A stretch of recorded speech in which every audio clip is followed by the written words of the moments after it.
How this man outsmarted an emperor with mirrors. Yes, you heard that right. Hundreds of years ago, a single mathematician harnessed pure sunlight to set Rome's proud warships ablaze and halt an empire in its tracks. If not for him, those Roman triremes would have smashed through Syracuse's harbour. Rome would have completely controlled the Mediterranean. And the spark of Greek genius, that incredible light that would go on to shape the Western world, it would have been gone, snuffed out like a candle in the wind. The year is 212 BC. Archimedes sets up a wall of gleaming bronze shields that fuse the Sicilian sun into a hellfire beam on Roman decks, only to be cut down by a panicked soldier when the city finally falls. How did a scientist's lethal light beam rewrite warfare? And what other mind-blowing inventions are lost to history, hidden away in Archimedes' missing notebooks? The horizon bleeds Roman red. Warships slice through the waves, heading straight for the island city of Syracuse. Inside the besieged walls, an old man scratches in the dirt, lost in thought. This is Archimedes, the smartest man in Greece. His mind, once a temple of learning, is now a desperate armory. Every diagram, every equation is a weapon. If Rome wins, Greek science, Greek ideas, Greek freedom dies here. Archimedes lifts up his polished bronze shields and sighs in relief as sunlight splashes across the stones like liquid fire. Behind him, the soldiers whispered, "Can mirrors beat swords? Can a beam of light sway the fate of empires?" Roman commander General Marcus Claudius Marcellus steps out of his command center, squinting under the burning Sicilian sun. He stares at the wreckage of 2 siege towers, reduced to splinters by Archimedes' catapults roaring from the city walls. Now, whispers of a sun weapon are spreading through the Roman ranks. Tales of bronze shields focusing sunlight into a burning beam. Marcellus's face hardens. He knows his engineers must rebuild fast, or this war is doomed. He barks an order. "Archers, shield your eyes!" It's not a joke anymore. He's fighting an enemy who's figured out how to weaponize light. From a nearby ridge, a Roman scout spies the enemy. Dozens of shields tilting skyward, catching the sun. He spurs his horse, galloping back to camp. If the rumors are true, tomorrow's dawn won't just bring light. It'll bring fire. With the quiet focus of a child, Archimedes adjusts the angles. He explains to his young assistant Lucian about the Earth's curve and the way light travels. No magic here, just pure mathematics. Years later, Lucian would write about that day, how the mirrors focused the sun's rays into a single scorching beam. Perfect angle, perfect concentration.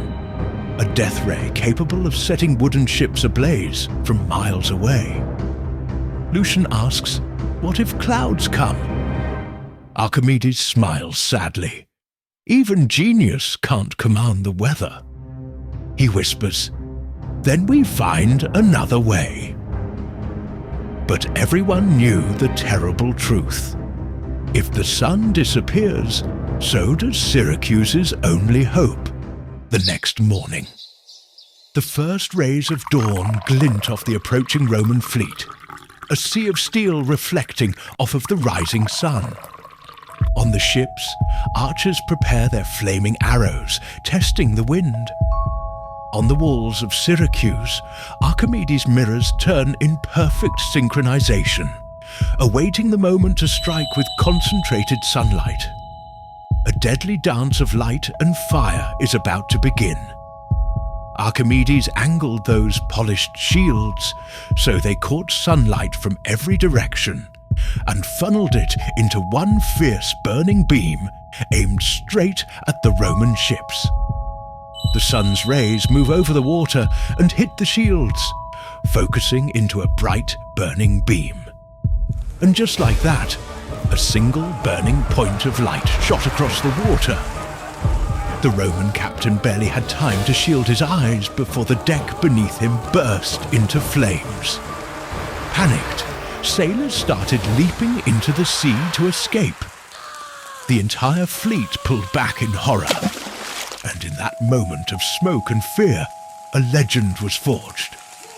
General Marcellus would later curse the name of the man on the wall, not as an inventor, but as the crazy wizard of Syracuse. Roman ships anchor farther out, hoping distance will save them. But up on the walls, Archimedes was already adapted. He orders more shields lashed together, chasing the sun's angle. The beam forms again, weaker yet wide. The decks start to smoke once more, but panic spread faster than fire. Inside Syracuse, townsfolk cheer. Children climb on top of roofs and watch light beat iron. Mothers pray this miracle holds. If it fails, blood will flood the streets. But Rome cannot accept shame forever. General Marcellus studies wind charts. He will wait for the night. When mirrors sleep, can walls alone withstand Rome's fury? The city feels both triumph and dread. Archimedes walks home clutching parchment, sketches of a new claw that could lift ships' bows from water. He pauses at a fountain, seeing his grey beard in moonlit ripples. It seems that genius has indeed bought time, but not peace. The next morning, luck didn't shine too bright on them. 'Cause when clouds blocked the sun, Archimedes' mirrors became useless. Roman soldiers, having reached the shore, wedged ladders against the wall and began to climb up. Syracusan fighters meet them sword to sword. Rain beads on the bronze shields, leaving them too wet to work. It wasn't long before the inevitable happened. The Romans breached the city walls. Inside a courtyard, Archimedes bends over diagrams, unaware of the soldiers pouring in through the gates. A panic-stricken legionary finds him. "Do not touch my circles," Archimedes pleads. The sword falls. Greece loses its brightest light in an instant. Rome raises its eagle flag over the city of Syracuse, but word of the sun weapon spreads fast. Some call it magic. Others say math can beat armies. If sunlight could burn wood, what else might mirrors do? Inventors will build solar furnaces in France and giant mirror towers in deserts to make power. The lesson is clear. Minds can stall armies, but legends outlive both. During the Renaissance, scholars like Descartes said the story was just a made-up myth. However, French naturalist Buffon revives it in 1747 with 128 mirrors, scorching a plank in Paris. In 1914, the silent film Cabiria dazzles crowds with flaming galleys, proof that cinema loves the myth as much as historians debate it. In 1973, engineer Ioannis Sakas lines 70 bronze mirrors on a Greek naval base. Tar-coated plywood flashes to flame in seconds. Fast forward to 2005. MIT students aim 127 mirrors at a wooden mockboat. 10 minutes later, open fire dances on the hull. Mythbusters try twice and fail. Wind and moving targets mock careful plans. Yet the question burns on. If you are new to this channel, please leave us a like and subscribe. Appreciate it.